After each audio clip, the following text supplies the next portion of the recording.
Глава 23. Чампа.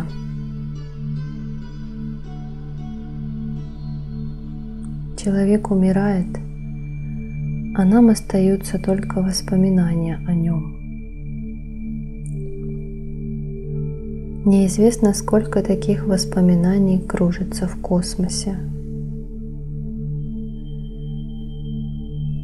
Некоторые воспоминания человек бережно хранит в своем сердце. Самые важные воспоминания становятся историей.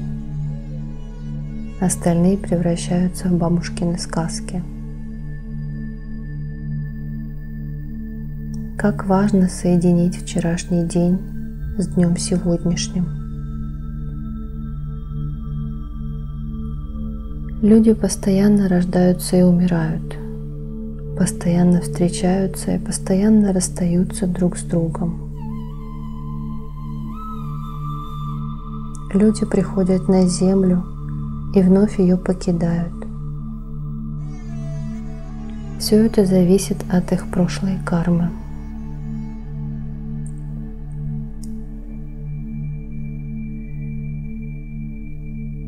Недалеко от Бхимтала есть деревня Нала и Джамаянти. Там живет семья помещика Нагпал Сингха, которому уже около 100 лет. Но и сегодня он не поест, пока не поработает в поле 4-5 часов. Когда-то он пришел в эту деревню издалека. Тогда в этих местах почти никто не жил, а теперь здесь есть целое поселение. У него 2 сына и 6 дочерей. Старший сын Дживан Сингх Сатвал работает в Дели в страховой компании. Младший Харендра Сингх Сатвал – общественный деятель. 5-я дочь Чампа, а младшая Према. Есть в семье и маленькие дети. Почти все в этой семье получили высшее образование. Чампа получила степень в области социологии и психологии.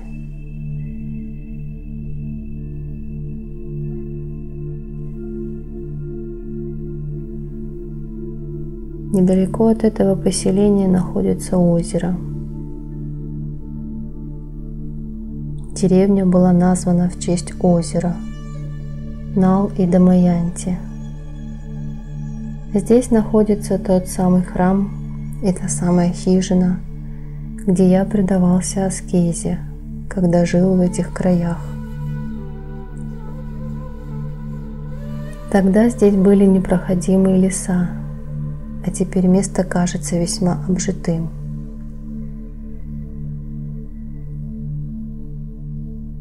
Когда ко мне привели Чампу,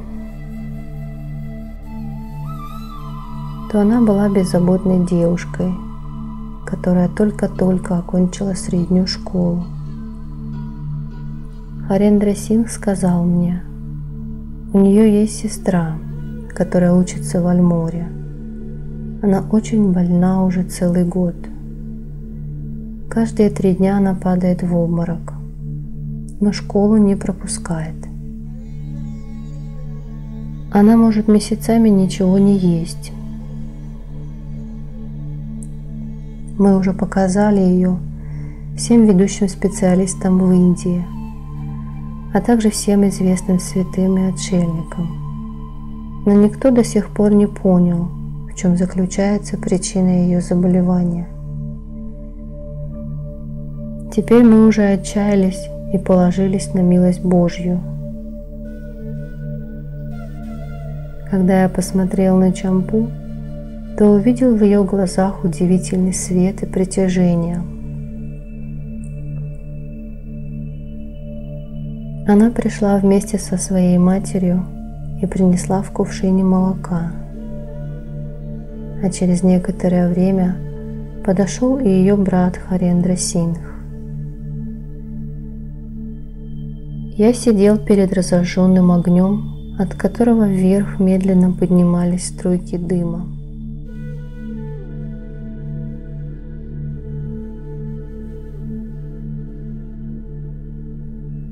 Я внимательно смотрел на то, как они исчезают. В этом дыму передо мной всплывали дорогие моему сердцу воспоминания. Я выпил немного молока, которое они для меня принесли. Чампа сидела рядом, и ее тело стало меняться прямо на глазах. Временами оно начинало так ярко светиться, что я сам был несказанно удивлен.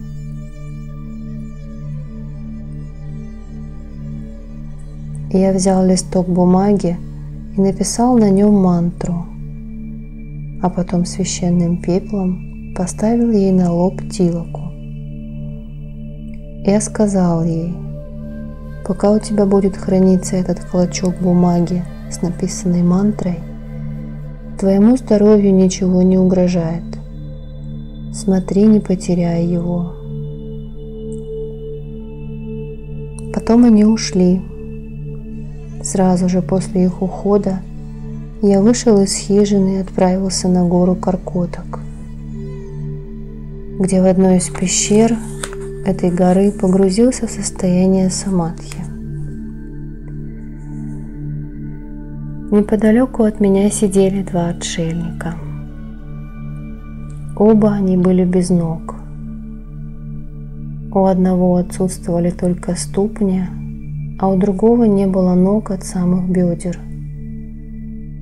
Они сидели в глубине пещеры. Я погрузился в состояние самадхи и начал наблюдать картины из прошлого. Я увидел, что в прошлой жизни Чампа была моей старшей сестрой. Она погибла, упав с крыши, и эти воспоминания отпечатались настолько сильно, что до сих пор на нее влияли. Постепенно я полностью погрузился в прошлое. Когда я вышел из состояния самадхи, то приблизился к обоим отшельникам. Они поприветствовали меня. Я хотел спросить их, почему они забрели сюда, но потом подумал, что они могут обидеться на мой вопрос. Какое-то время я сидел рядом с ними и разговаривал. Они рассказывали о событиях, которые произошли очень давно. Из их рассказов становилось понятно, что они застали время правления великих моголов. О том, что произошло после этой эпохи, они не имели ни малейшего понятия. Это были Баладата и Рамадата, учитель и ученик. Они вместе с несколькими князьями сбежали из Раджастхана и добрались до этих мест. Служили в армии.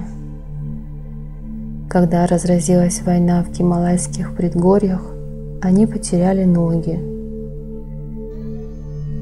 Мать Бхагавати спасла им жизнь, но они больше не могли сражаться и занялись служением ей. Оттуда они пришли в эту пещеру в Каркотаке и с тех пор жили здесь.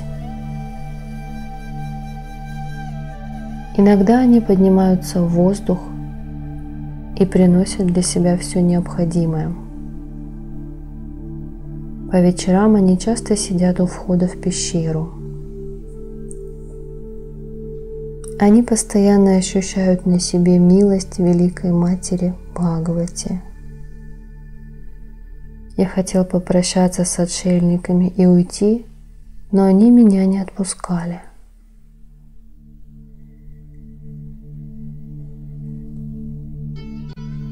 Вечером мы втроем уселись у входа в пещеру на небольшой платформе. Перед нами открывался очаровательный вид на озера Пхимтал и Наукучия. Гималаи, горделиво подняв свою голову, разговаривали с нами. Равнинная часть казалась разукрашенной перед свадьбой невестой. В моем мозгу теснилось воспоминание.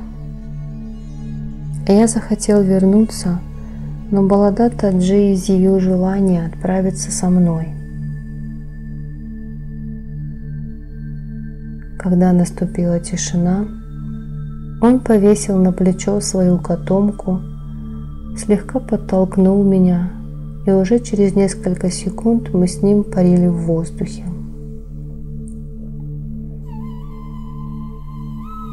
Мы полетели над озером Пхимтал в сторону Нала и Джамаянти. Мы опустились на землю рядом с моей хижиной. Я устроил место для Баладатта Джи, но он захотел остаться на воздухе. Но я все же настоял на своем и привел его в хижину.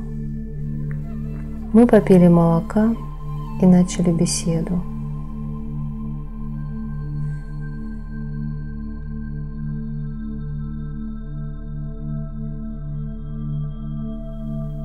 Описание 3 предыдущих перерождений.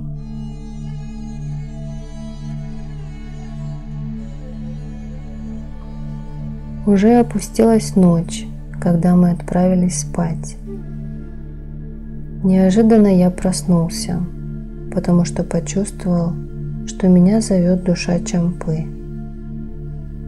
Прошло довольно много времени, прежде чем я сумел установить с ней канал связи. Я велел ей перейти в предыдущее перевоплощение. Ей не сразу удалось восстановить свое прежнее тело, ведь оно уже давно обратилось в пепел. Я терпеливо ждал. Постепенно она создала для себя тонкое тело. И это было так удивительно, потому что это было тело моей старшей сестры Гириджи, той самой, что когда-то везде ходила, держа меня на руках. Она всегда меня чему-нибудь учила и очень хорошо умела передразнивать нашу маму. Когда у нее было время, она относила меня поиграть в сад или на крышу. Все люди называли ее Гаури, как супругу Шивы. Она кормила коров из собственных рук. Прежде чем подоить корову, она всегда молилась, а потом поила меня этим молоком.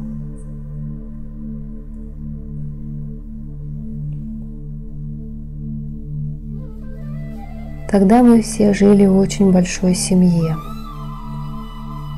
Власть этой семьи простиралась от долин Кеймура до гор Виндьячхал и до берега Ганги. В свое время даже самые великие моголы склонились перед правителями нашего рода. Англичане предпочли договориться с нами мирным путем.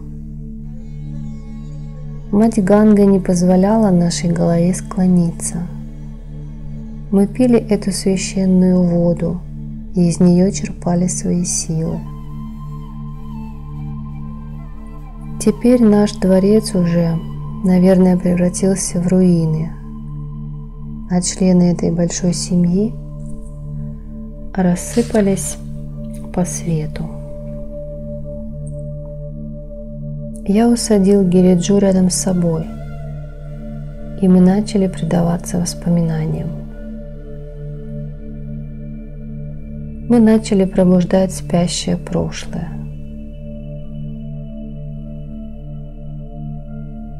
Мы вспоминали о том, как зычный голос помещика Рампал Синха иногда раздавался за стенами дворца, и смешивался с шумом реки. Старший брат, отважный как тигр, из-за происков своего двоюродного брата Чандрамани стал рабом женщин и погрузился в пение и танцы.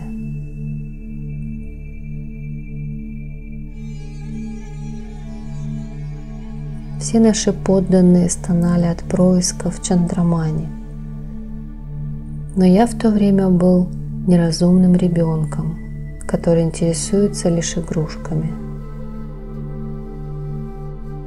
Гириджа рассказала, что потом я поднял восстание против Чандрамани. Я убил его и взял власть в свои руки.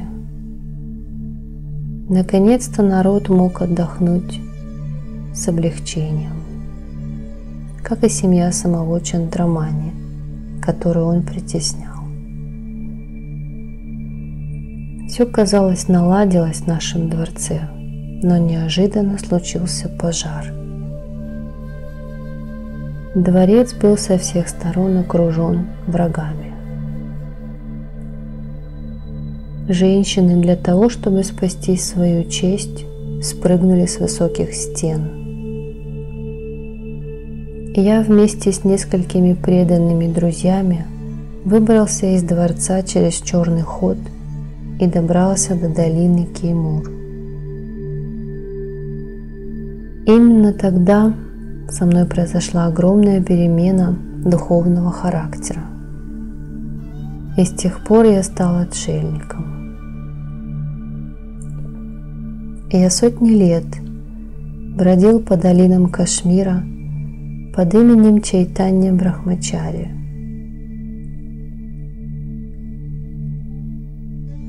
Потом я покинул прежнее тело, а в новом теле стал великим художником. Однажды, гуляя по городу, я увидел, как один молодой человек прислуживает в ювелирном магазине. Это был Кулбхушан, тот самый брат из прошлой жизни, которого погубили женщины. Я освободил его от службы в этом магазине и побуждал его вести достойную, праведную жизнь. Я поручил ему все свои дела, а сам и в этот раз удалился от мира и стал отшельником под именем Авадхут Баба.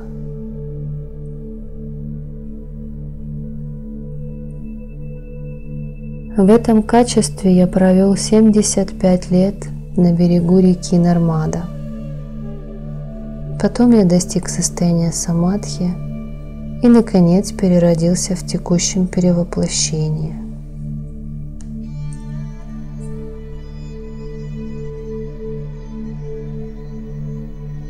Но я вижу, что жизнь в этих местах не сильно изменилась. Это все те же горные цепи, Виндхьянчала, все та же долина Кеймур, все те же берега священной Ганги и все те же люди. Я вновь пришел на перекресток судьбы и снова выбрал для себя духовный путь. Я родился в огромном дворце. Я водил самолеты, перемигиваясь с небом. Я провел детство, играя в песках Виншунпуры. Я вырос на улицах Сасарама и в долинах Кеймура. Я развивал свой ум, свой эстетический вкус в таких странах, как Америка, Великобритания, Австралия и Германия. Я был верным другом неба, но теперь Гималаи стали спутником моей жизни.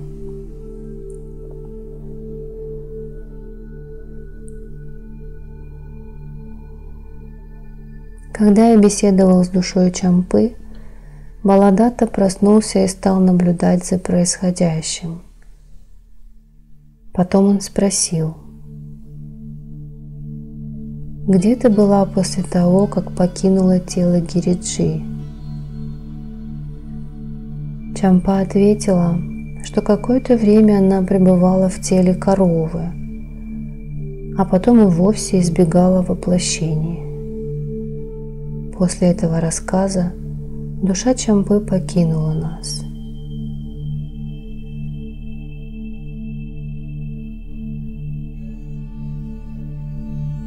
Мы с Баладатом Джи начали обсуждать, как люди рождаются в различных семьях, как происходит перевоплощение. Через несколько недель Баладатта покинул меня. Чампа уехала учиться в Альмору, и там она совершенно не жаловалась на здоровье. В это самое время я попал в сети Минакши.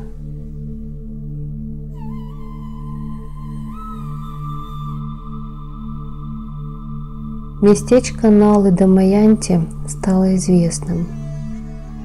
Люди стали часто посещать его. Я находился под властью чар Минакши. Мы с ней ездили в Чандигарх и в Гвалиор.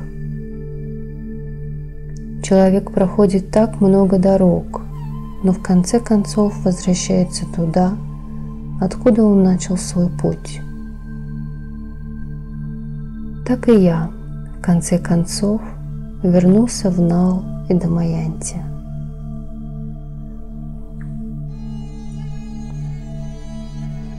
Ко мне пришла Према и сказала, Чампа снова плохо себя чувствует. Она тоже приехала. На следующий день Чампа пришла вместе с Харендрой Синхом с отвалом. С собой она принесла кувшин молока. Я сидел рядом с жаровней. Она собиралась поставить кувшин с молоком на жаровню, чтобы подогреть, но внезапно упала. Упала, как подкошенная, прямо в огонь. Для меня это стало неожиданностью, тем более, что рядом со мной находился Биру Баба, который болел уже в течение нескольких недель. Находясь в бессознательном состоянии, Чампа подняла пригоршню священного пепла, поставила тилоку на Биру Бабу и бросила на него оставшийся пепел. Биру Баба тотчас же выздоровел, как будто никогда и не болел. Но Чампа снова была без сознания. Я усилием воли вывел ее из этого состояния, сбрызнул ее водой. Она пришла в себя, но продолжала называть меня Даджью, а на языке горных народов это означает «старший брат».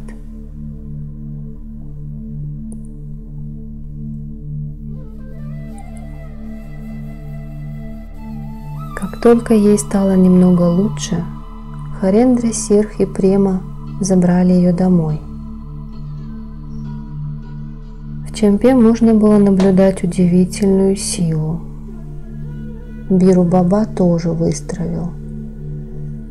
Я постоянно думал о Чампе. И тогда ко мне пришла Памми и вновь позвала к Чампе, потому что ей стало плохо. И я пошел за ней. Чампа лежала без сознания. Иногда в бессознательном состоянии она звала меня «Даджью, Даджью». Когда я вывел ее из этого состояния, то она сказала: «Вам придется стать моим старшим братом, Даджью». Услышав это, я не знал, что ей ответить. Потом сказал: «У йогов не бывает ни сестер, ни братьев. Они убегают от мира и начинают жить в новом мире, где нет никаких привязанностей и никаких родственных связей. Он становится родственником для всех людей мира, но несмотря на это, он всегда одинок. На эти мои слова Чампа засмеялась, как будто она и так давно все это знала.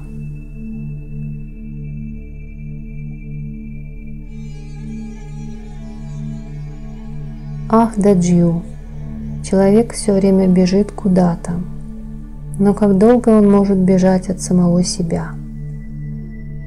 И если человек отбросит небольшую часть, то он сможет соединиться с безграничным.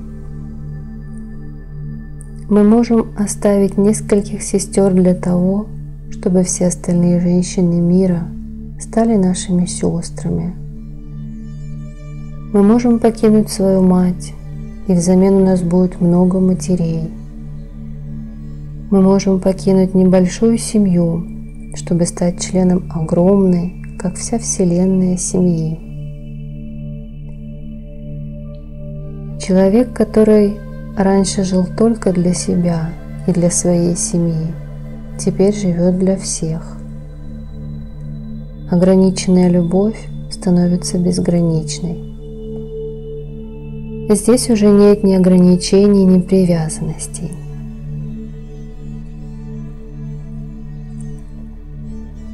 Истинный йог действительно путешествует в глубинах своей души, но при этом он живет для других.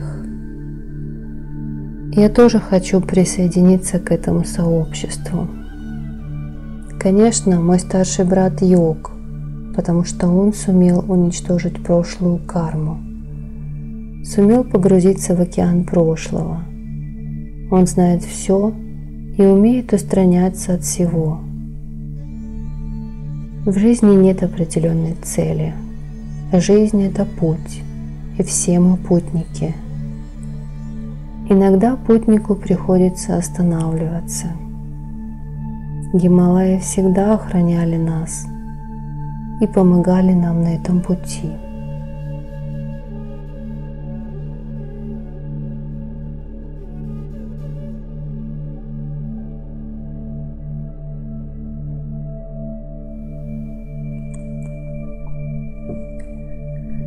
Я узнаю причину заболевания Чампы.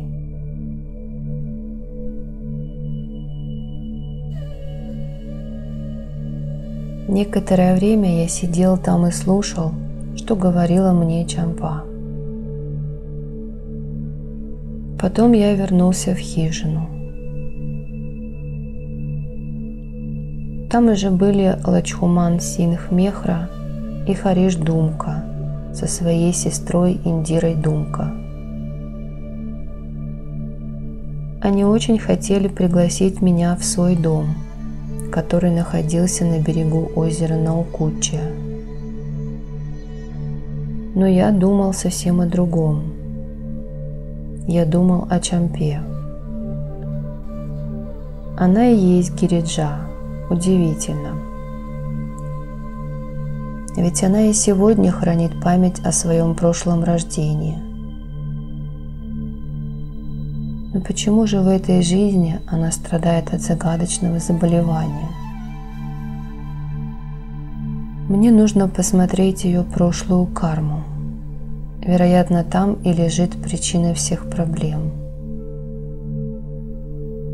Может быть, это влияние прошлых событий? Как много удивительного происходит в жизни. Возможно, на одном из жизненных поворотов и произошло нечто, что привело к заболеванию. Я развел огонь и начал очень внимательно смотреть на угли и на поднимающийся от жаровни дым.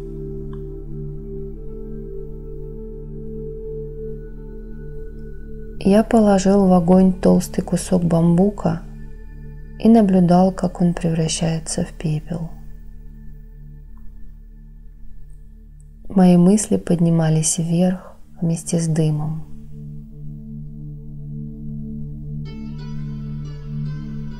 Я выбрал огонь в посреднике. Потом я взял воду и прочитал над ней свое намерение. Огонь ярко вспыхнул, а дым стал густым и непроницаемым. Потом я увидел перед собой двух женщин. Одна из них была уже старой, а другая еще молодая жена. Молодая дает Чампе кувшин, и Чампа отправляется к ручью за водой. Я вижу, как Чампа распускает свои волосы, потом набирает полный кувшин воды и возвращается. Я вижу рядом с ней на тонком плане 4 другие души. Вдалеке старуха читает мантры. Чампа просит кувшин с водой для молодой замужней женщины. Та очень радуется тому, что Чампа принесла воду. Потом я вижу одного старого отшельника. После всех этих картин Чампа падает на землю без сознания. Она хочет что-то сказать, но ей это не удается. Я вижу женщину, которая вся светится. Она подходит и пытается привести Чампу в чувство. Постепенно Чампа приходит в себя. Я начинаю узнавать эту женщину. Это богиня, которая и меня часто утешает на моем жизненном пути.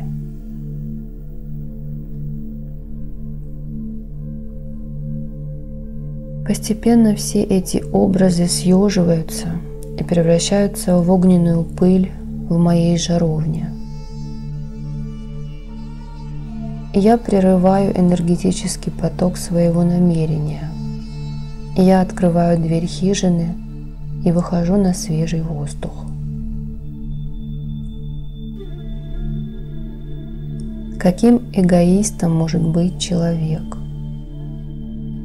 Ради удовлетворения своих эгоистических целей он может других людей полностью сжить со света.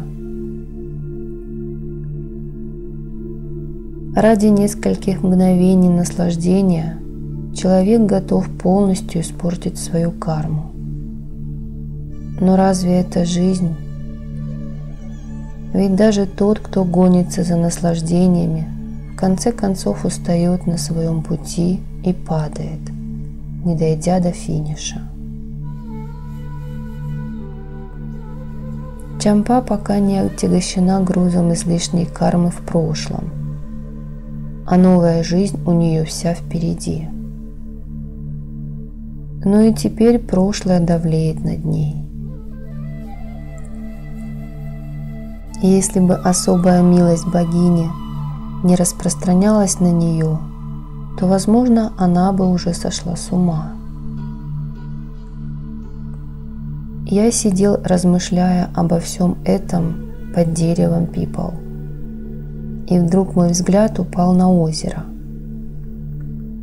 Я увидел на берегу озера двух женщин, которые разговаривали между собой. Одна из них была Чампа, а другая та самая богиня, что иногда являлась мне. Она что-то объясняла Чампе. Они довольно долго стояли друг напротив друга и разговаривали. Потом богиня исчезла, а Чампа, набрав воду в кувшин, отправилась обратно в деревню. Я тотчас же направился к озеру, повторяя про себя: «Мать, если ты настолько любишь эту девочку, то почему не освободишь ее от всех тех страданий, что ее подстерегают?» Именно в этот момент я почувствовал присутствие матери, которая велела мне покориться обстоятельствам. Время все расставит по своим местам. Она также сказала, чтобы я держался подальше от Минакши. Чампа – это и есть Гириджа. Когда мать сказала мне об этом, я почувствовал глубокое удовлетворение. Я вернулся в свою хижину. На следующий день Према привела меня в дом, где после соответствующих молитв Чампа повязала мне на руку охранный браслет из ниток. Сколько пут мне пришлось разорвать, чтобы наконец пристать к спокойному берегу. Я вновь был привязан. Меня связывала эта охранная нить. Гириджа решила восполнить то, что не получила в предыдущей жизни. И через 2 перевоплощения она проявляла свою любовь и нежность по отношению ко мне.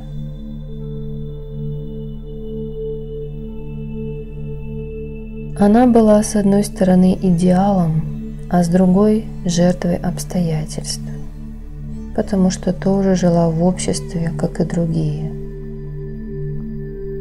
А любой человек, живущий в обществе, становится рабом его правил и условностей.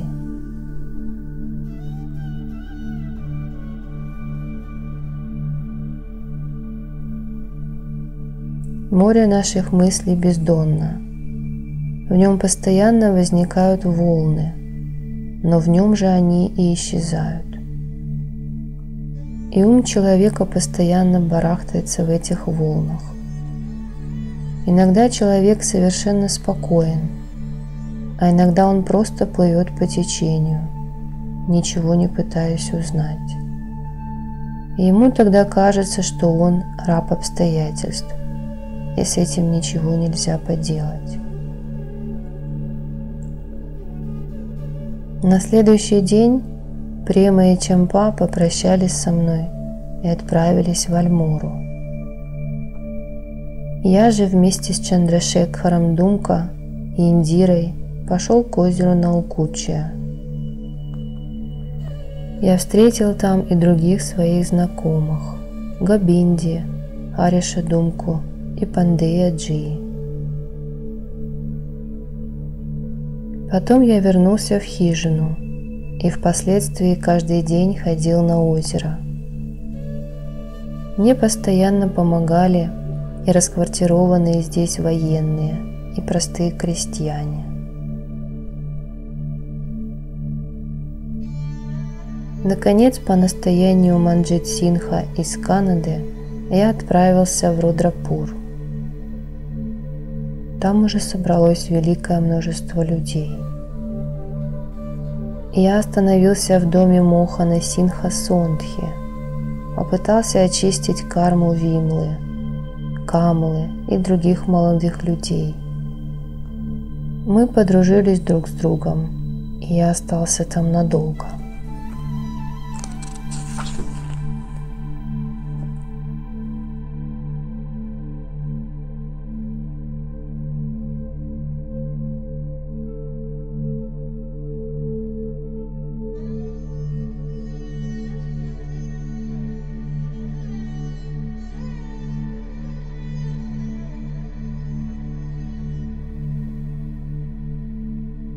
Свидание со смертью.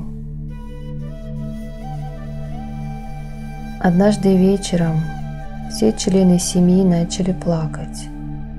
Собрались люди из города. Я сидел в другой комнате, погруженный в медитацию. Камла пришла и начала стучать в мои двери с криком: «Бабаджи! Бабаджи!». Я открыл дверь, и она бросилась ко мне, рыдая: «Бабаджи, наша матушка умерла».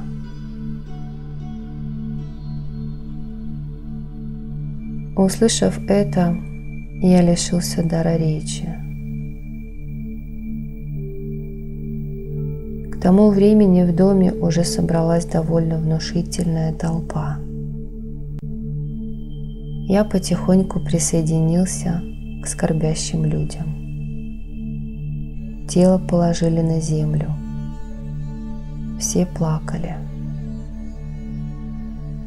Дети припали ко мне, выражая свое безмолвное горе.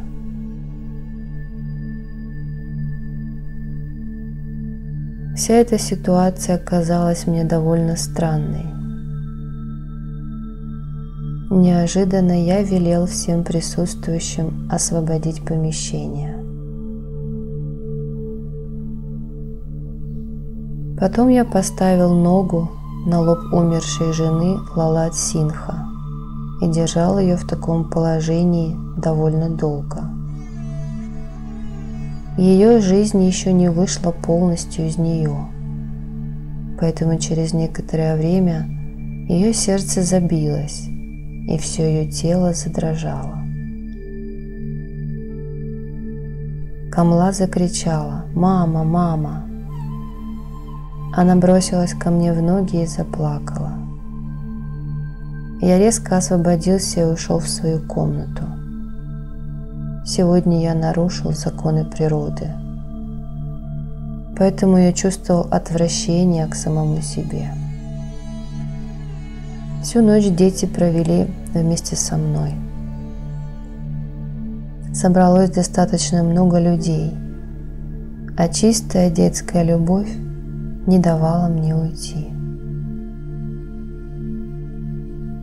Но однажды днем я взял свою котомку и ушел оттуда, и никто меня не остановил. Сама природа смеялась надо мной, и я был в полном отчаянии. Я испытывал что-то похожее на страх. Оттуда я прямо направился в Дели, к Гибергири Бабе, и он немного придал мне мужества. Тогда я возвратился в хижину около Нал и Дамаянти.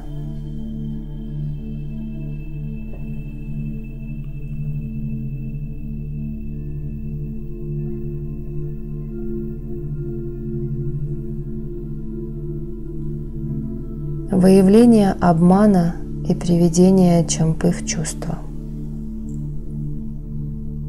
В то время Минакши причиняла мне довольно большое беспокойство, а состояние здоровья Чампы оставляло желать лучшего. Когда ее сестра Према вернулась на некоторое время домой, то в эти несколько месяцев Чампе было немного лучше. Она уже по 4-5 дней чувствовала себя нормально, в то время как раньше она почти целыми днями находилась без сознания. Тогда я решил приложить все силы к тому, чтобы полностью исцелить Чампу. Когда через несколько дней она приехала, ее родственники провели особую пуджу, которую делают в горах.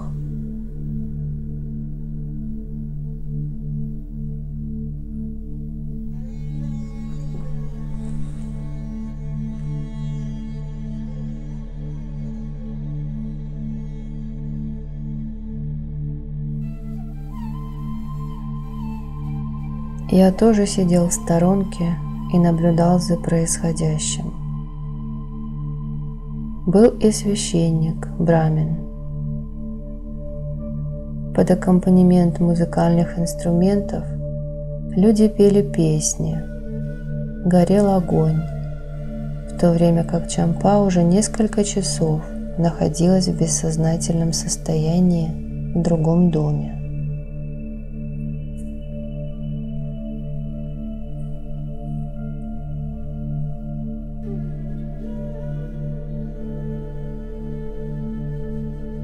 Общество всегда было жертвой мракобесия и предрассудков. Тот человек утверждал, что сейчас на него снизойдут боги, те самые боги, возможности хоть мимолетно увидеть которых великие отшельники посвящали всю свою жизнь. А служитель культа утверждал, что боги тотчас спустятся и начнут танцевать. Здесь присутствовало много образованных людей из Пхимтала. Брамин то ложился, то вставал на колени, издавая звуки сун-сун. Потом он стал подтягивать свою набедренную повязку, как будто готовился к сражению. Затем встал и начал танцевать. Люди повалились ему в ноги и стали бить земные поклоны. Я же просто наблюдал за происходящим, но не почувствовал никаких изменений в окружающей меня атмосфере, не ощутил присутствия божества. Этот брамин начал обвинять меня в том, что я его оскорбляю.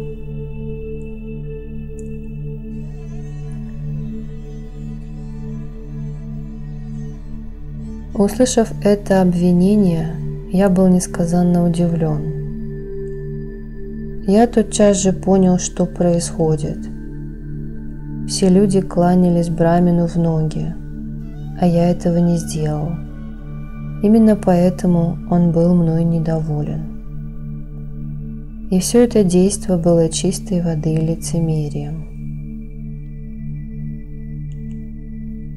Я взял пепел из огня и сказал, что если богиня действительно присутствует здесь, то пусть ее благословение упадет на меня в виде зернышек риса. Если это произойдет, то я отобью брамину сотни земных поклонов.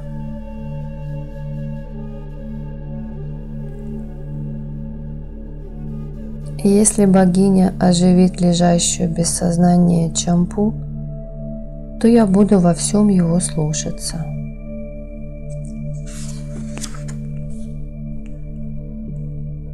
Брамин начал танцевать какой-то неистовый танец.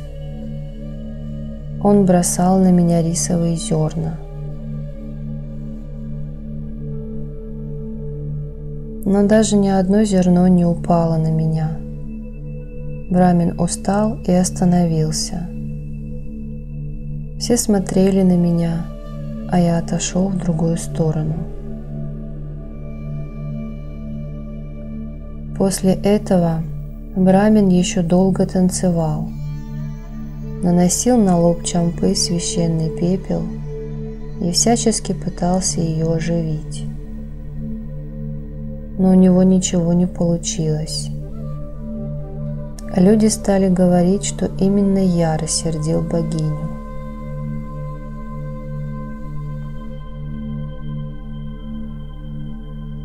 Ко мне пришли Харендра Сингх, Нанд Сингх и Ланчхуман Сингх и сказали, что брамин обвиняет меня в том, что я стал причиной гнева богини, и теперь мне придется исцелить Чампу.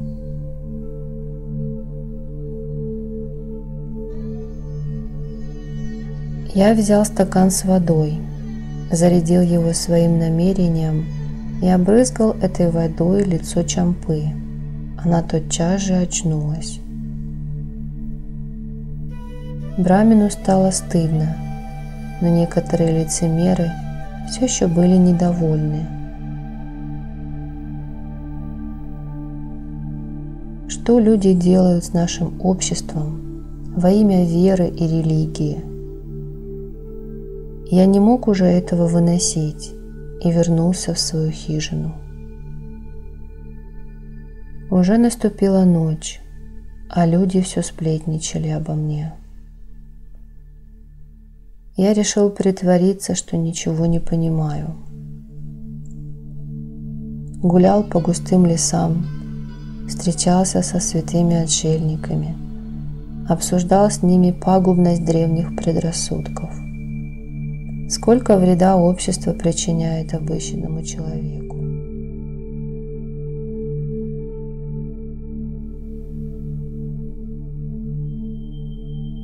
Ведь отшельники стоят выше законов общества. Они им не подчиняются.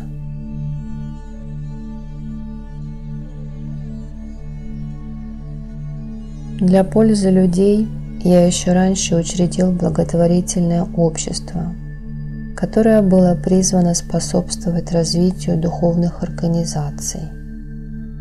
Помогало бы выйти замуж тем девушкам, которые не смогли этого сделать по различным причинам. Это общество также помогало распространять грамотность. Но люди не допустили, чтобы это общество процветало. Люди стали предвзято относиться к женщинам, которые вышли замуж с помощью нашего общества, задавали им странные вопросы. И тень от этих разбирательств ложилась на меня. Некоторые называли меня шпионом, другие – мошенником. Я не обращал на все эти обвинения никакого внимания. Я занимался строительством больниц и школ. Иногда я замечал, что люди всю ночь следят за мной, спрятавшись неподалеку от моей хижины. Мне было очень грустно наблюдать за ограниченностью мыслей местного населения, видеть их приверженность отжившим свое предрассудкам. Многие из моих друзей хотели начать здесь свой бизнес, построить целлюлозно-бумажные комбинаты и прибыльные фирмы. Но, увидев противодействие местных жителей, пошли на попятную. Моим друзьям пришлось оставить без внимания те земли и недвижимость, что они приобрели здесь. Я тоже приостановил финансирование благотворительного фонда. Я отправился в Аджмер и очень скоро разочаровался в своих планах относительно преобразования жизни в горных районах. Тогда я решил отправиться высоко в Гималаи.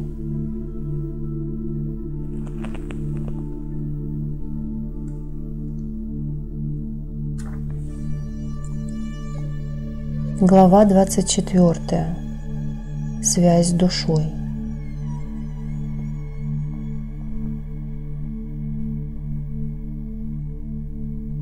Чампа по-прежнему чувствовала себя неважно. Она жила в Альморе, и я поехал к ней. Тогда и Чампа, и Према были студентками. Я решил вступить в контакт с теми духами, что осаждали Чампу. Сколько раз за все это время Чампа находилась на грани жизни и смерти, на грани надежды и отчаяния. Когда Чампа была в сознании, то ее настроение обычно было очень хорошим. Что же касается ее сестры Премы, то она всегда была обеспокоена ее состоянием. У Чампы были и подруги Ума Сах и Киран Сах, а также другие студентки. Они все вместе ходили в колледж. Но у Чампы не все было гладко. Прямо перед началом выпускного экзамена она снова впала в беспамятство.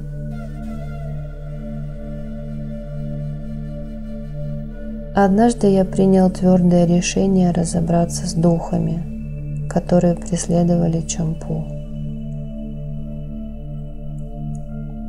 Рядом со мной находились Према и Ума Сах. Внезапно с Чампой начали происходить странные метаморфозы, и она заговорила мужским голосом. Она использовала в своей речи очень красивые слова и выражения из языка урду. Когда я протянул ей руку дружбы, ее душа начала меня проклинать. Я спокойно выслушивал эти проклятия. Потом я велел душе принять какую-нибудь форму и материализоваться предо мной. Но этого не произошло, а Чампа вновь впала в беспамятство. Я привел ее в чувство и велел отдыхать. На следующий день все студенты и профессора разъехались по своим домам. Остались профессор Канчан Лал Сах, Ума, Киран и Дипа Сах. Я велел Преме принести воды. Потом я разбрызгал эту воду по всему помещению и таким образом связал находящегося здесь духа.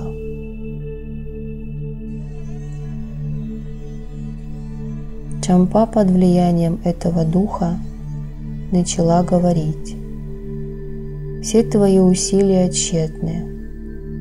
Я именно поэтому и был послан сюда, что должен выполнить особую миссию. Я должен играть с чувствами этой девушки, с ее будущим, чтобы жизнь ей опостылила. Я не один, у меня есть еще помощники.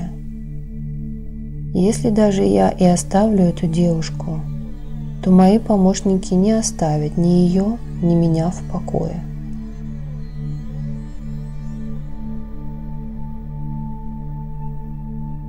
Я сидел рядом с другими людьми, слушал все это, что говорил нам дух, и записывал на магнитофон.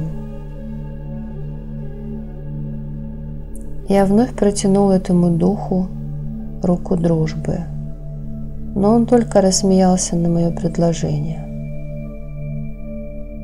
Я предпринял множество попыток помириться с ним, но он не хотел меня слушать. Все остальные с огромным удивлением наблюдали за происходящим. Ума, поддавшись душевному порыву, неудержимо рыдала.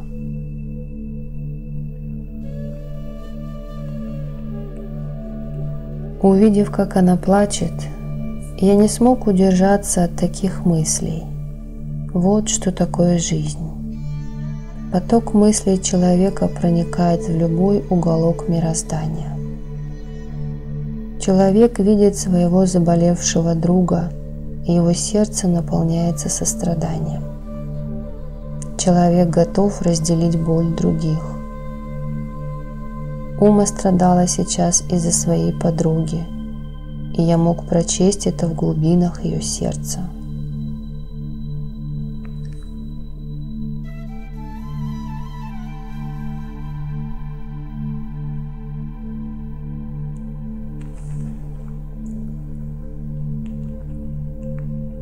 Накануне начались выпускные экзамены, но этот дух ни в какую не соглашался покинуть тело Чампы. Он оставлял ее всего на несколько минут, и Чампа вновь впадала в беспамятство.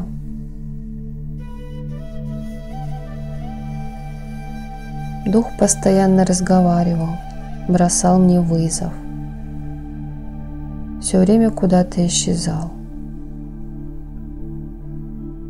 Я попытался всеми возможными способами разрешить эту проблему, но когда у меня ничего не получилось, я принял этот вызов. Према, сестра Чампы, тоже была очень обеспокоена. Человек на своем жизненном пути часто сталкивается со сложными ситуациями, но это его не обескураживает.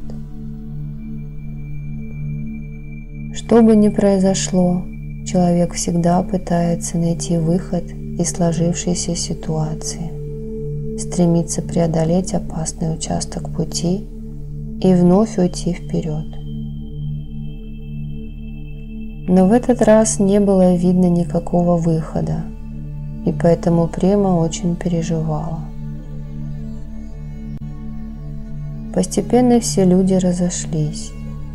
в другой комнате навзрыд плакала Ума.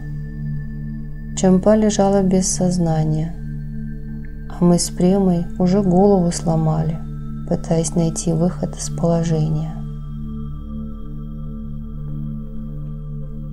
Я привел Чампу в чувство и вызвал из другой комнаты Уму.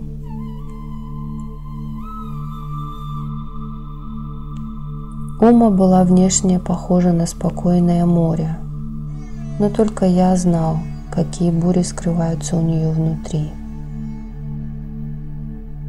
Она не выражала своих чувств, но я ее понимал.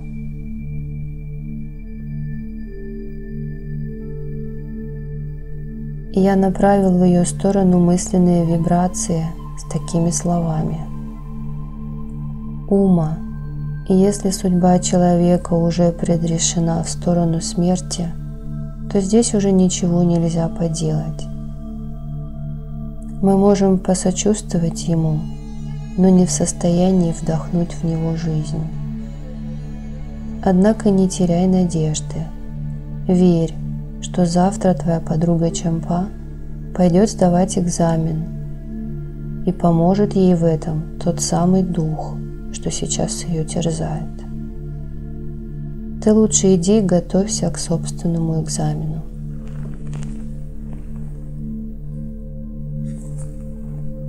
Что еще я мог ей сказать? Ведь сам я путник и иду по дороге, у которой нет названия.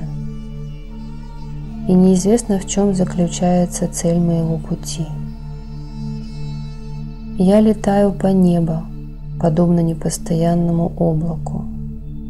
Я знаю, что тот, кто дал мне жизнь, укажет направление, в котором мне нужно идти. Как грустно сознавать, что Чампа, которую я нашел через несколько сотен лет, находится в таком ужасном состоянии и живет в месте, где люди убивают друг друга из личной выгоды. Разве можно кого-то здесь считать своей родственной душой? Каждый сам за себя. Мы пришли в этот мир в одиночестве и уйдем из него.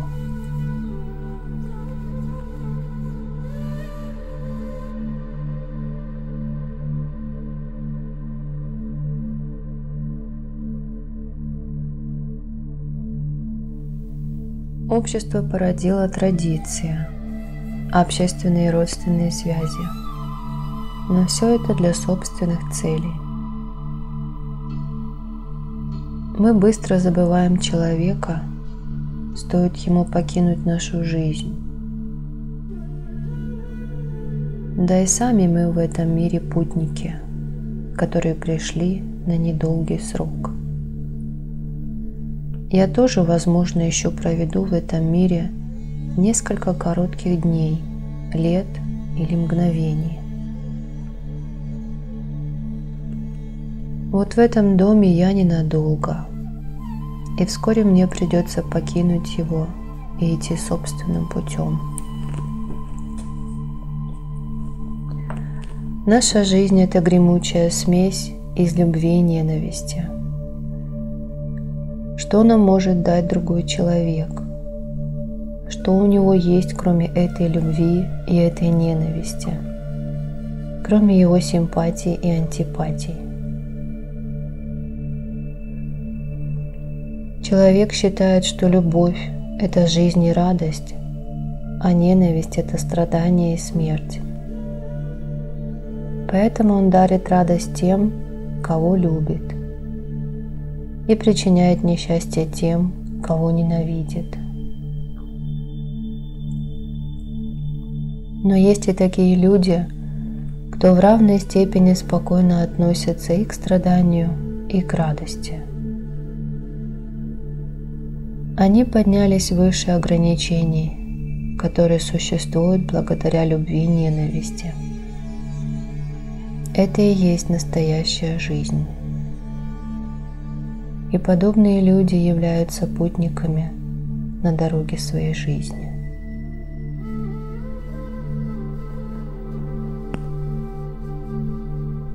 Было уже очень поздно, и я проводил Уму до дома. Чампе и Преме я велел отправиться спать, а сам задумался о тех свободолюбивых путников, что странствуют в Гималаях, оставив позади населенные города.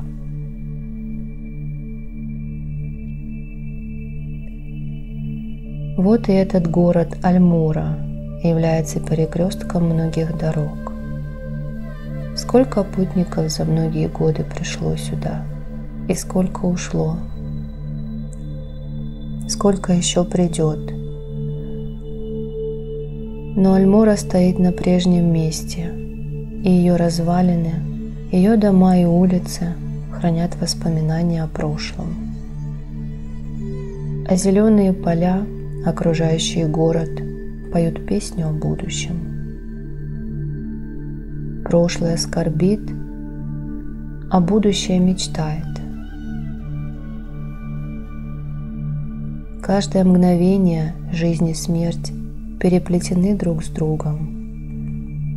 Прошлое спит, а будущее бодрствует.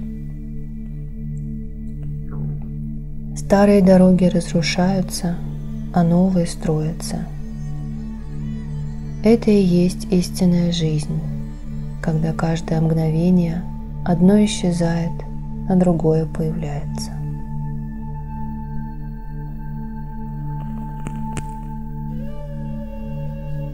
Сколько раз я уже принимал участие в этом спектакле, поставленном природой. И вот я снова на сцене. Прошлое заключено внутри меня, а будущее идет со мной бок о бок по дорогам жизни. Я не переживаю о прошлом и не пытаюсь построить свое будущее. Сколько дорог пересекается у моих ног, а сколько я уже прошел. Но куда бы я ни направился, везде я чувствую свое одиночество. Я шел один и пришел к самому себе. И мое странствие постоянно продолжается.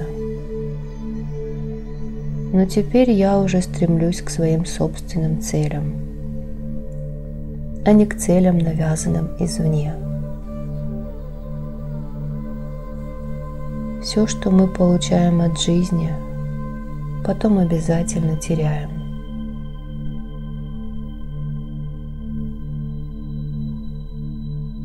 И вот я странствую уже многие столетия, и неизвестно, сколько еще продлится мой путь.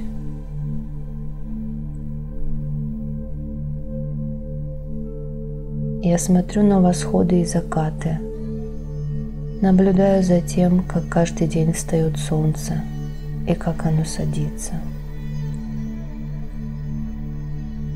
Но в моей жизни нет ни рассвета, ни заката.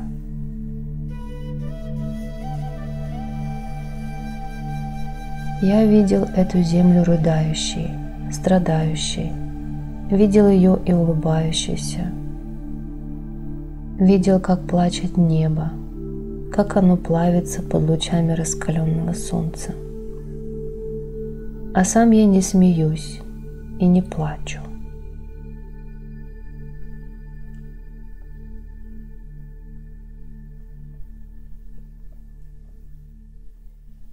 Я видел душу, погруженную саму в себя. Я не замечал ни Пуруши, ни Пракрити.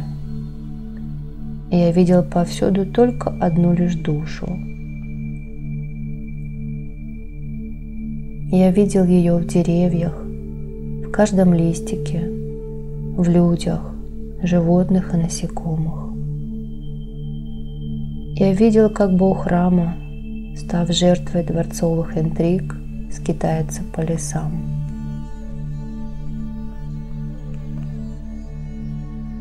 Я видел Кришну, странствующего в пустоте, Махавиру, практикующего жестокую аскезу. Я видел Христа, совершающего крестный путь, и Мухаммеда, стоящего под палящими лучами солнца.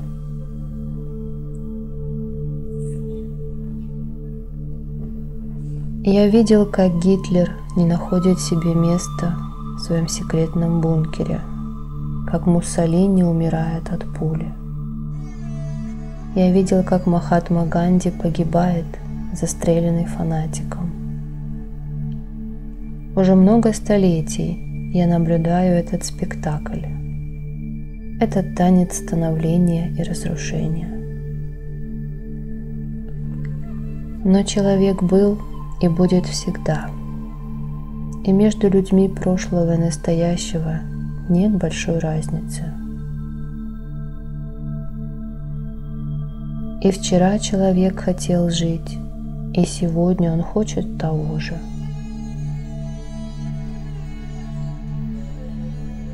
Вчера он хотел сделать других людей рабами собственных мыслей и убеждений, и сегодня он к этому стремится.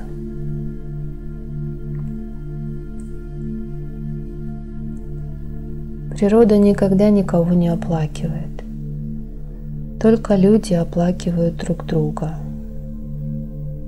А природа просто наблюдает за тем, как люди приходят и уходят. Для нее жизнь и смерть равны.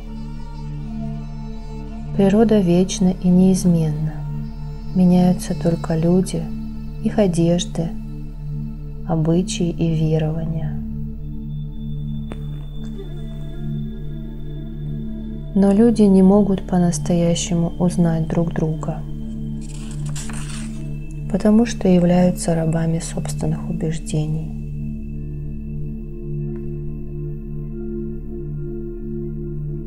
Собственные изобретения они считают венцом творения. Люди считают, что их желания должны приравниваться к закону, как будто они сами создали этот мир, или этот мир был создан для них. Даже если люди слышат слова истины, они не поступают в соответствии с этими словами и блуждают по миру, как слепые. Я оставил мысли о людях, которые приходят и уходят, и стал наблюдать за восходящим солнцем, лучи которого уже пробивались из-за заснеженных пиков Гималайских гор. Солнечный свет распространялся быстро и неотвратимо. Я встал и пошел обратно в город. По городу уже сновали люди. Альмора была точно такой же, какой ее я видел вчера. Когда ночью уснули его обитатели, то и сам город уснул. Сейчас же, когда люди проснулись, то вместе с ними проснулся и город.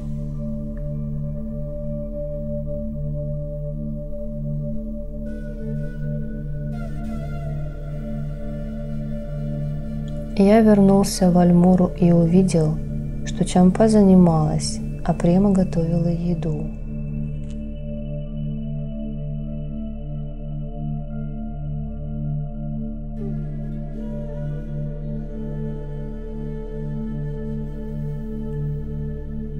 У Чампы в 3 часа был экзамен. До 10 часов утра все шло хорошо. Пришла Ума Сах, и девушки стали готовиться к экзамену вместе. Но около часа дня Чампа вновь впала в беспамятство. Все люди вновь забеспокоились. Но я уже заранее знал, что так получится. Я снова начал упрашивать духа, чтобы он оставил девушку в покое и позволил ей сдать экзамен. Но он не соглашался.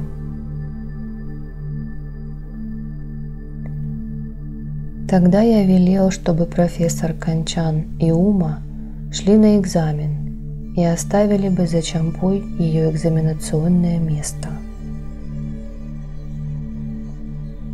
Потом я попросил у Премы стакан воды и вооружился бритвой. При виде этого дух закричал, и весь дом задрожал вместе с ним. Я создал мысленный поток намерения, сделал небольшой надрез и дал Чампе выпить моей крови. Чампа тотчас же встала. Я велел ей собираться. Все это время дух умолял меня с ним подружиться. Увидев, в каком жалком положении он находится, мне стало смешно. Ведь до вчерашнего дня именно я протягивал ему руку дружбы, а сегодня он сам был вынужден умолять меня.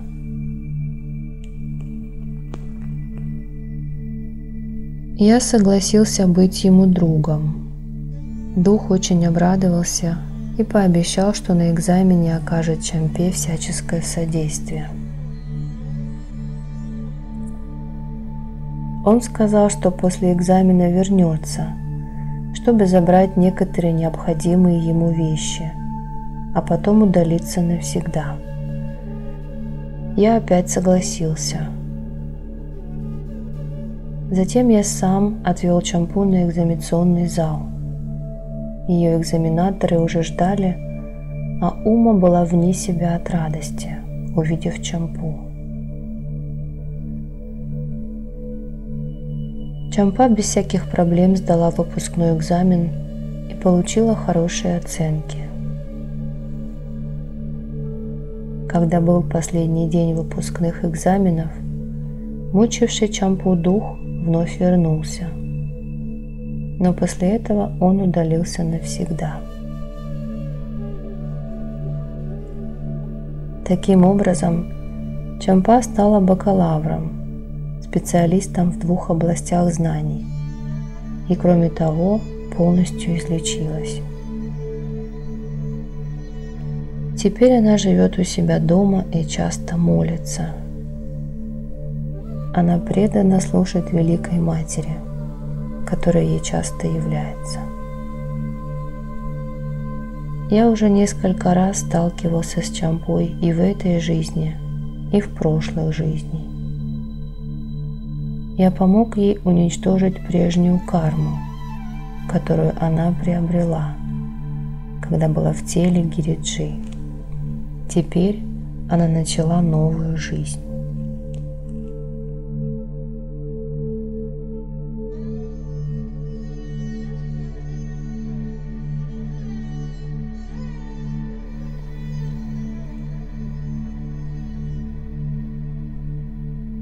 Глава 25. Дэвид Гура.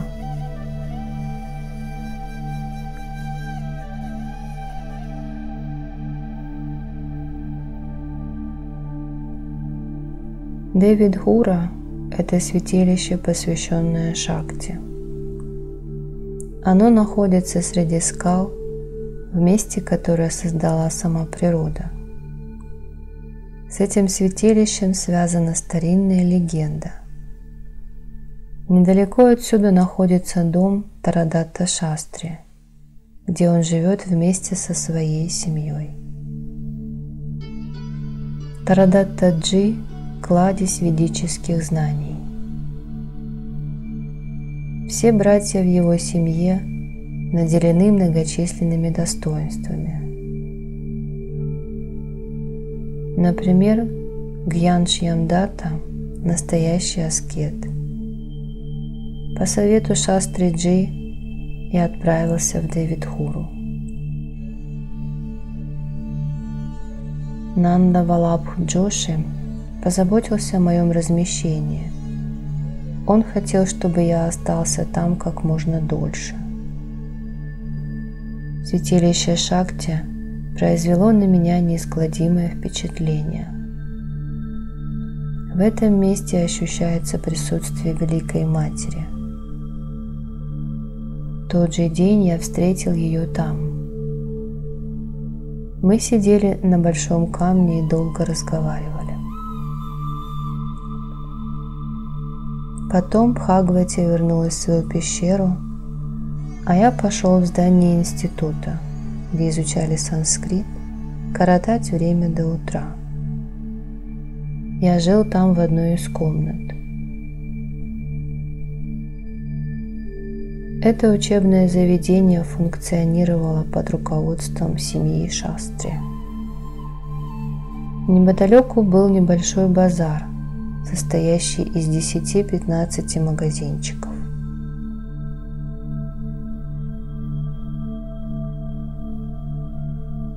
Мое появление в этих местах имело большой резонанс. Люди начали приходить из отдаленных поселений. Началась подготовка к проведению ягги и к самадхи. Я решил, что в этом священном месте погружусь в самадхи на 9 дней. Вместе с тем мы готовили проведение и других религиозных церемоний. Казалось невозможным достать все необходимое в этой маленькой гималайской деревушке. Но я верил в силу Бхагавати, в то, что она мне обязательно поможет.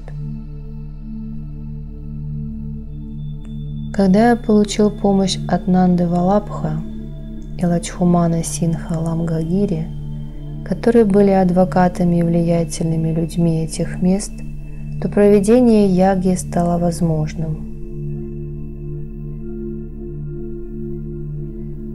Я хотел, чтобы меня на 9 дней зарыли в землю и чтобы я пребывал в состоянии самадхи, но, создав себе другое тело, мог бы путешествовать повсюду. Многие бродячие отшельники воспротивились этой идее. Впрочем, я был рад их протестам, потому что они показали мне, что я нахожусь на правильном пути. Ведь быть отшельником и аскетом не означает развести огонь и, сидя перед ним, курить целыми днями гашиш, а то и поучать других. Настоящий святой никого не порицает, ведь кроме себя самого он не знает ни о ком другом, поэтому и не может ничего о них сказать. Ведь отшельником мы называем святого человека, вырвавшегося из пут симпатии и антипатии. И если же человек погряз в различных оценках, его уже нельзя назвать святым.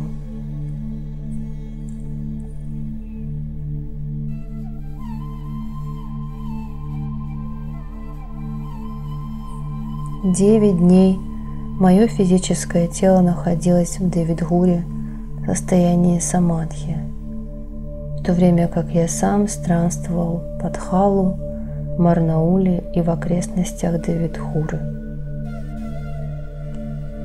Во время моего самадхи проводились надлежащие религиозные церемонии. Я же, покинув свое физическое тело, гулял среди людей. Для врачей, преподавателей и журналистов было удивительно видеть меня в другом теле, которое я создал, когда оставил физическое тело и погрузился в самадхи. Деревенские жители постоянно бродили вокруг места моего самадхи. Я же снаружи наблюдал за ними. Продолжалась подготовка к проведению ягги Махачанди. Все делалось словно само собой. Когда я был погружен в самадхи, то с благословения божественных сил сумел вдохновить Даянанда Гаркоти и Сарасвати Гаркоти на то, чтобы они посвятили свою жизнь служению Богу. Они уже многие годы страдали от неизлечимых заболеваний. а я смог вернуть им здоровье.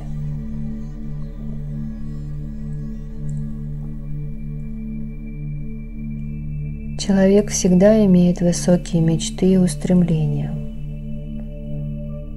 Он хочет сделать так много, но становится рабом обстоятельств и вынужден вести ту жизнь, которая ему совсем не нравится.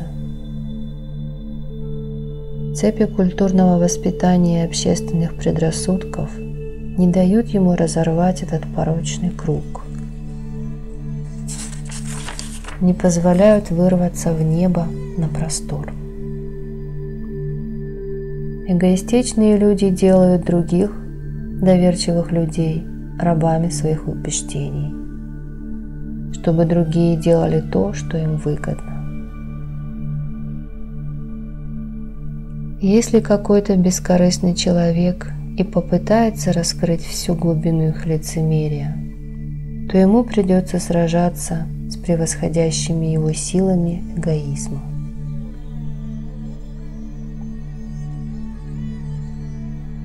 Именно такие люди поддерживают межнациональную рознь и бандитизм, эксплуатируя с их помощью ресурсы общества. Власть тоже всегда на стороне подобных людей. Эти эгоисты основывают религиозные организации и, прикрываясь красивыми словами о благе общества и гуманизма, творят свои темные дела. Они не хотят, чтобы люди жили спокойно. И здесь нам тоже пришлось столкнуться с подобным явлением. Некоторые асоциальные элементы, заручившись поддержкой отшельников, начали распространять о происходящем различные негативные слухи, нацелив свои усилия на простых и наивных людей, на местных жителей. Но этим попыткам был дан отпор благодаря неустанным усилиям Лачхумана Синха, Мансинха Неги и Пуран Синха Боры.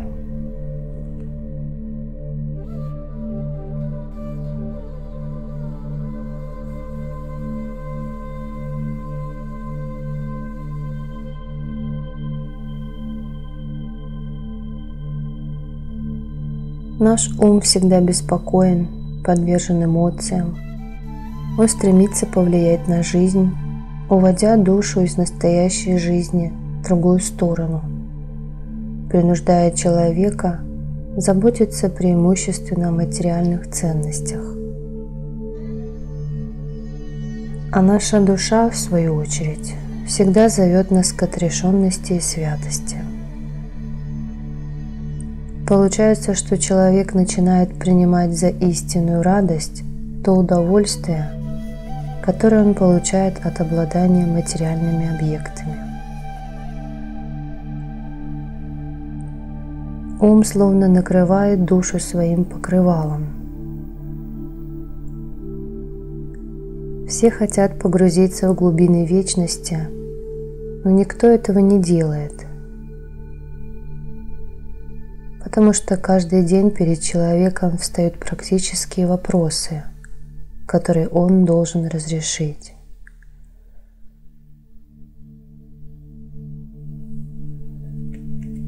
Человек же хочет жить по-настоящему свободным от всех ограничений. Но ему это не удается на протяжении всей его жизни. Он то занят своими детьми и семейными проблемами, то его внимание приковывают слава и престиж. А пока человек колеблется, ум уже полностью захватывает контроль над ним. Человек погрязает в мыслях о материальном. Он считает своим долгом жить и изыскивать для себя средства к существованию. Если человек, нагруженный грузом эмоций и чувств, измотанный от внутренней борьбы, встречает на своем пути того, кто приоткрывает для него ворота духовности, то ему кажется, что его груз уже не такой тяжелый.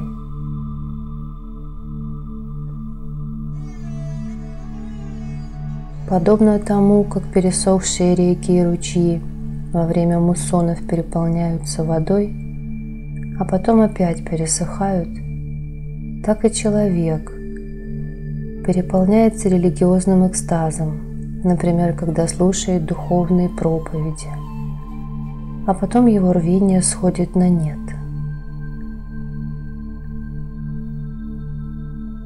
В жизни каждого человека много раз наступает осень, и много раз приходит весна. Но каждый раз человек не замечает дыхания времени, погруженный в свои сиюминутные проблемы. Ведь эти гималайские деревушки посетили тысячи отшельников. Но как мало людей изменило после этого свою жизнь. Я дал некоторым людям из Девидхуры посвящение, дикшу, зажег этот духовный свет в их сердцах и ушел оттуда.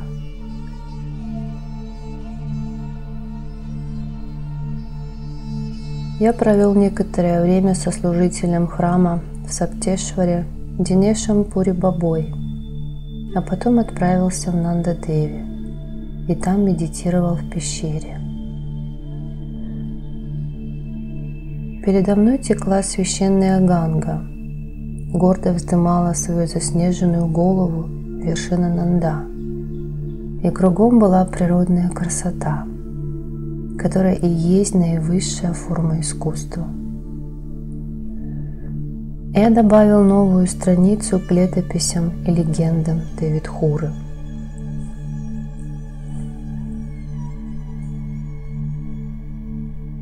Я примирился с природой. Я признал существование материи, символом которой является Земля. Я признал неподвижность и непостоянство воздуха, пламенный порыв огня, простоту и податливость воды, незыблемость гор, неизменный круговорот солнечного диска, ожидание Луны, мимолетность облаков, щедрую любовь дождливых капель.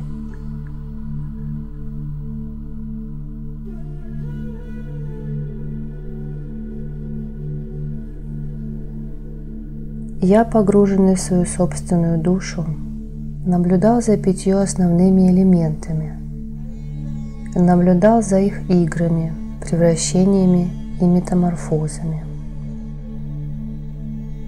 Я приобрел сверхъестественные способности и научился в течение долгого времени находиться под землей, путешествовать по воздуху и в космосе, путешествовать по иным мирам и жить под водой. Получив все эти способности, я стал свободно бродить в Гималаях. Я объяснял важность духовности современным ученым, как в нашей стране, так и за рубежом, посылая им соответствующие ментальные импульсы. Я также пытался показать ученым всего мира, что душа действительно существует. Я принимал любой вызов, который бросала мне современная наука. Человек может выйти победителем в сражении со смертью. Он может по собственному желанию прекратить любую жизнедеятельность организма и потом, возвратившись в тело, вновь оживить его, наполнив сознанием. И если человек захочет, то может полностью остановить все функции организма, мысленным усилием разрушив свое тело, и возобновить их в любой момент, вновь воссоздав его.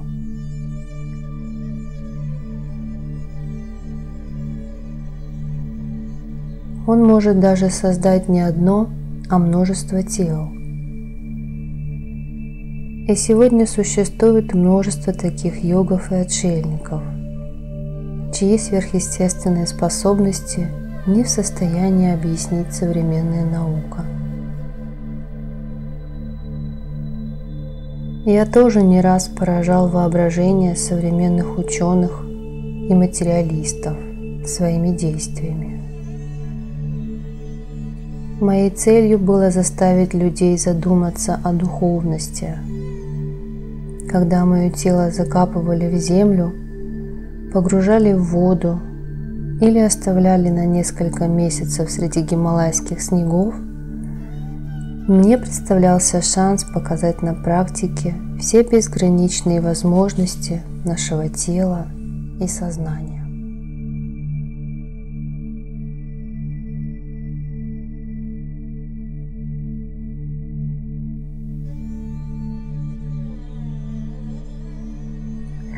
Эти действия были направлены на то, чтобы получить большой общественный резонанс. Но сам я мог на годы оставить свое тело в гималайских пещерах и совершать с другими отшельниками путешествия по различным мирам.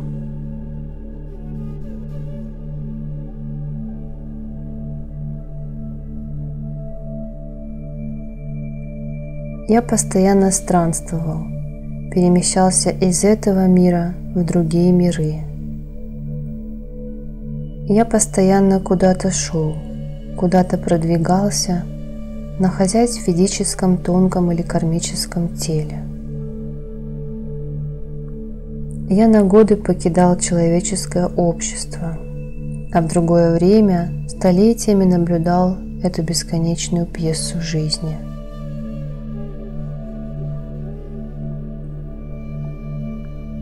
По своему желанию я создавал свое тело и уничтожал его. Я мог оставить свое физическое тело и в другом теле путешествовать по различным мирам. Иногда я поселялся в телах животных, а иногда в телах птиц.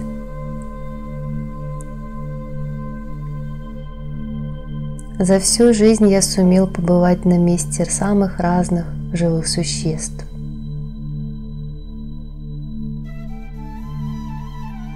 Но ни мысли людей, ни привычки животных не произвели на меня большого впечатления. Я просто коллекционировал различные ощущения. Я изучал природу человека, но сам был вечным странником. Я шел вперед ради своей души во имя Адвайты.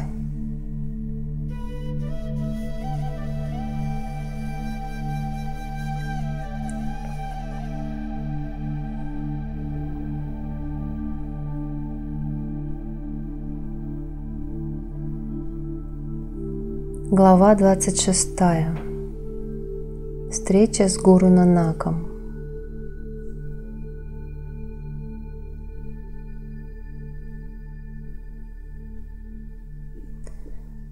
Если человек посвятит Всевышнему все свои поступки, погрузится в собственную душу и будет выполнять свой долг, независимо от результата, то именно тогда он сможет достичь успеха на своем пути.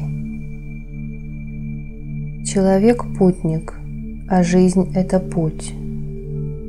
Смерть – это не конец, а преобразование. Начало существования на новом уровне. Высшая жизнь – это жить, растворившись в самом себе. Это такое состояние, которое приближает нас к постижению истины.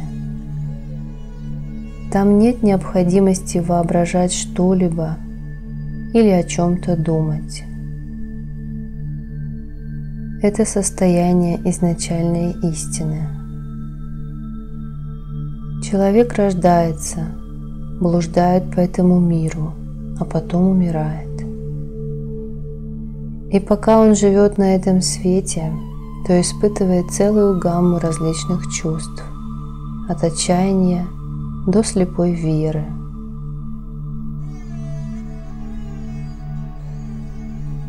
И если человека нет, то нет и этих чувств, нет эмоций. Истина – это Бог, истина – это жизнь, и истина – это смерть.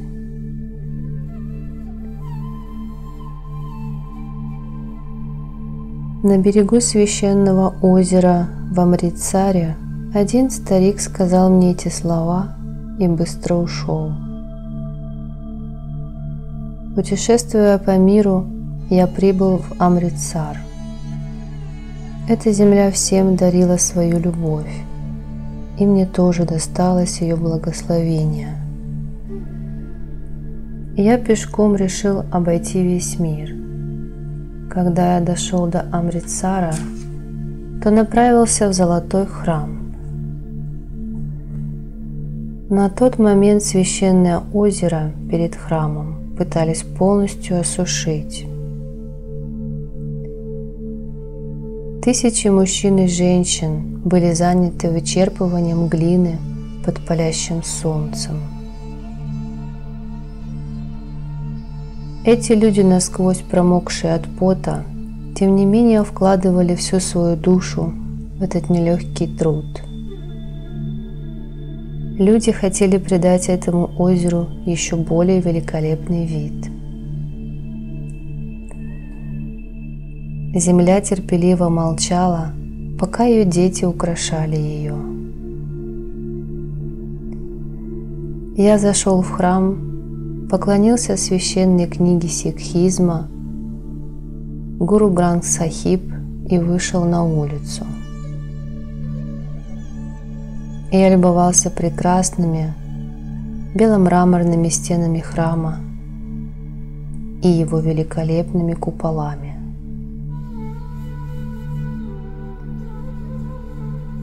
Мой взгляд постоянно перемещался от великолепных стен храма к работающим внизу людям, особенно к одному старику и к одной пожилой женщине.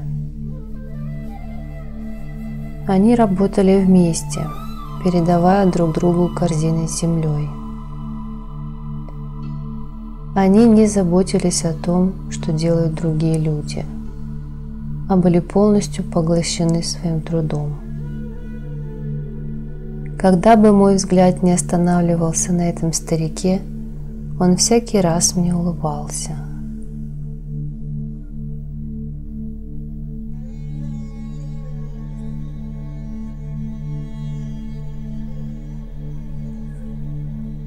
Старик забирал у женщины корзину, полную земли, выносил ее на берег, там опустошал и возвращался обратно с пустой корзиной.